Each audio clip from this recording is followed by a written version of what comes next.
Nah, selanjutnya soal ke-25.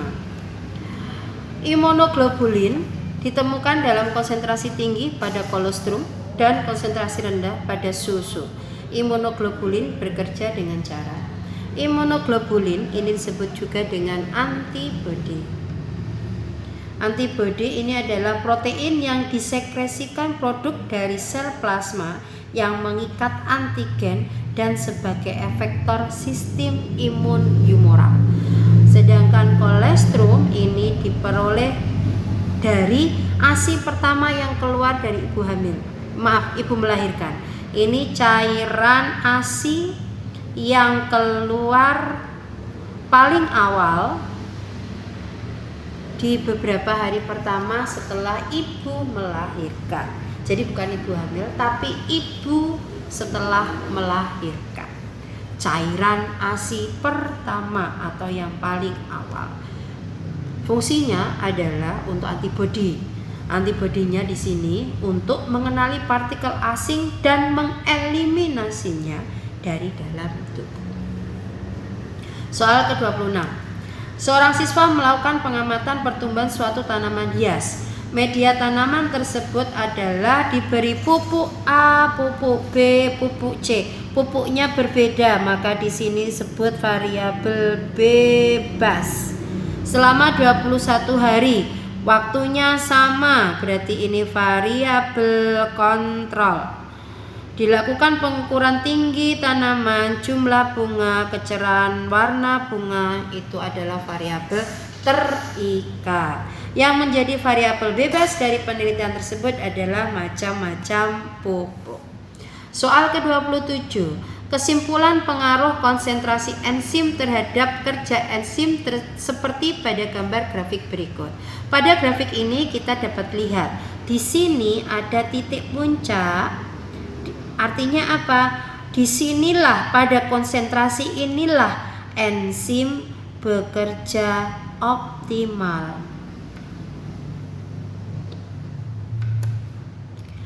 Jadi enzim itu dapat meningkatkan kecepatan reaksi sampai batas maksimal. Ini grafiknya naik, artinya reaksinya naik, tetapi di sini grafiknya lurus, jadi tidak bertambah, tidak naik, tidak turun, stabil.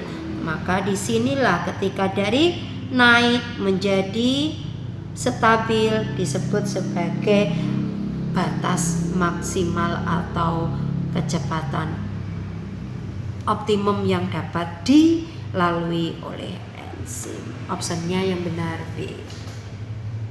Soal ke-28. Berikut ini peristiwa yang terjadi di dalam metabolisme. Metabolisme ada dua macam, katabolisme dan anabolisme. Anabolisme itu terdiri dari fotosintesis dan kemosintesis. Fotosintesis itu ada reaksi terang, reaksi gelap. Kemudian yang kedua adalah katabolisme. Ini dari senyawa kompleks menjadi senyawa sederhana.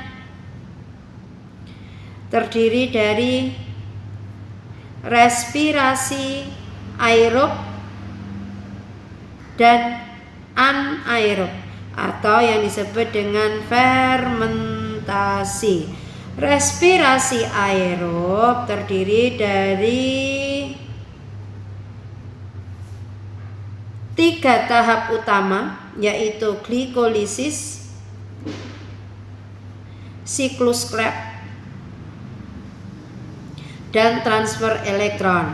Sedangkan dekarboksilasi oksidatif ini disebut sebagai siklus transisi.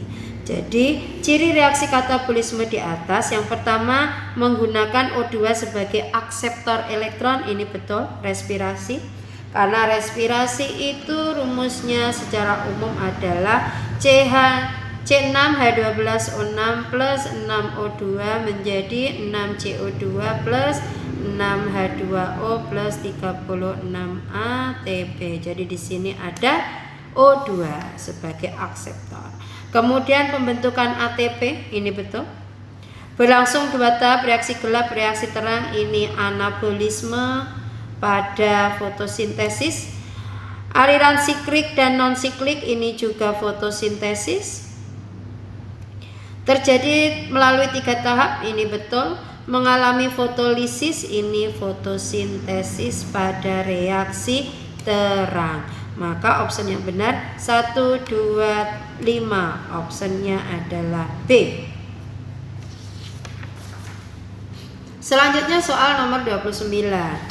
Perhatikan gambar kloroplas berikut. Di situ ada siklus terang dan siklus gelap. Di sini tumpukan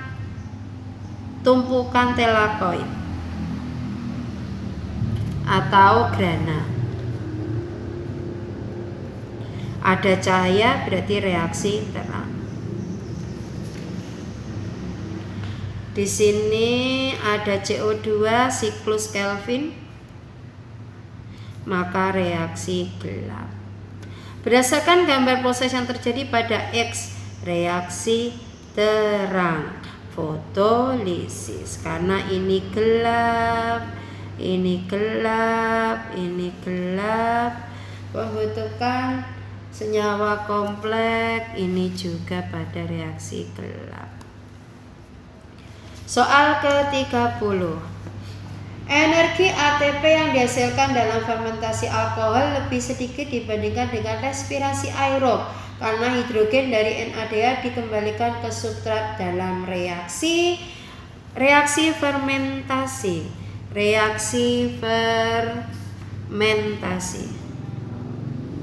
Secara umum reaksinya adalah sebagai berikut. C6H12O6 menjadi 2 asam pirufat. Di sini melepaskan 2 ADP menjadi 2 ATP, melepaskan 2 ATP, kemudian berubah menjadi 2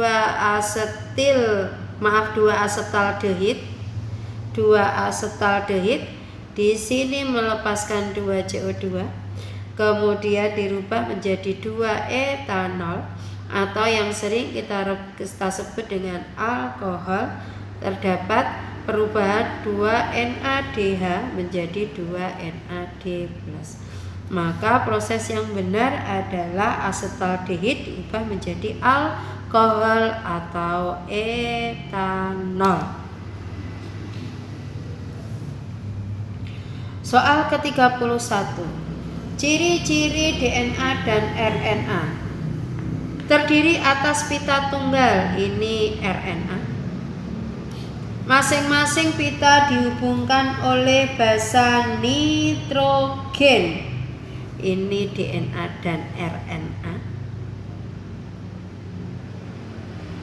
Basa nitrogen berupa adenin, guanin, timin, sitosin, ini punya DNA. Disusun oleh gula deoksiribosa, ini juga punya DNA. Berada di dalam protoplasma, DNA dan RNA. Maka struktur DNA yang memiliki ciri-ciri yang ditunjukkan oleh nomor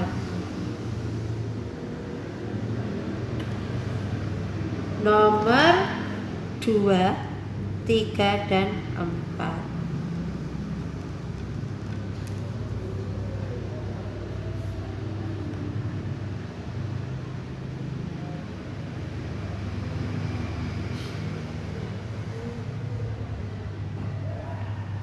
Selanjutnya soal nomor 32.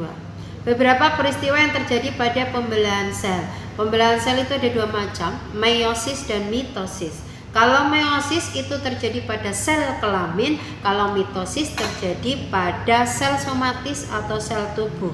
Yang pertama terjadi pada sel pembentukan gamet, berarti ini meiosis. Menghasilkan 2 sel anakan yang identik, ini mitosis. Terjadi peristiwa pindah silang, ini meiosis. Merupakan pembelahan langsung, ini amitosis. Hanya terjadi pada hewan multiseluler. Kalau multiseluler itu mengalami meiosis dan mitosis. Yang termasuk pembelahan meiosis, pada sel gamit terjadi pindah silang 1 dan 3. Soal nomor 33. Disilangkan tanaman bunga bulat manis dengan bulat lonjong. Rasa manis. Jika F1 disilangkan dengan B besar, B kecil, M kecil, M kecil, maka hasilnya B besar, B besar, M besar, M besar, dan B besar, B kecil, B kecil, M kecil, M kecil. B besar, B besar, M besar, M besar, B kecil, B kecil, M kecil, M kecil. F1-nya B besar, B kecil, M besar, M kecil. F1 dikawinkan dengan B besar, B kecil, M besar, M kecil. B besar, M besar, B besar, M kecil, B kecil, M besar, B kecil, M kecil. B besar, M besar, B kecil, M kecil. Maka di sini bulat manis. Di sini juga bulat manis. Di sini bulat manis.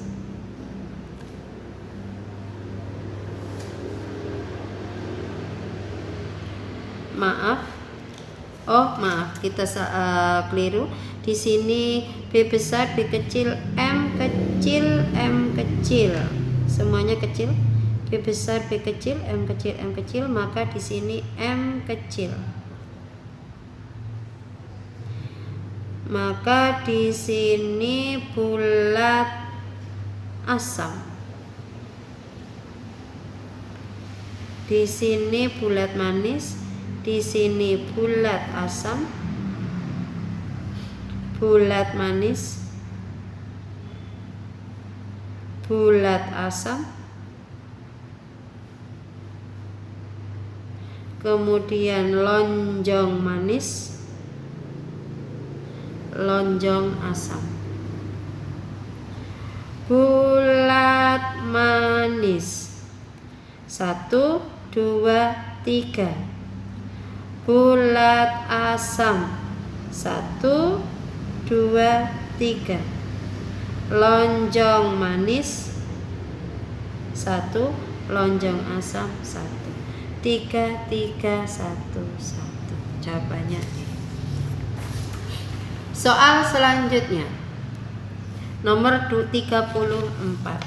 Dari diagram pewarisan sifat tersebut, kemungkinan dari anak-anak yang akan dilahirkan dari pasangan tersebut adalah, di situ wanitanya pembawa hemofili, maka XH besar, XH kecil dikawinkan dengan laki-laki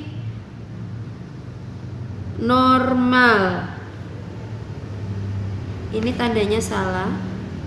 Ini harusnya laki-laki normal. Di sini wanita normal. Laki-laki normal. X H besar Y. Maka hasil anaknya X H besar, X H besar, X H besar, X H kecil, X H besar Y, X H kecil Y.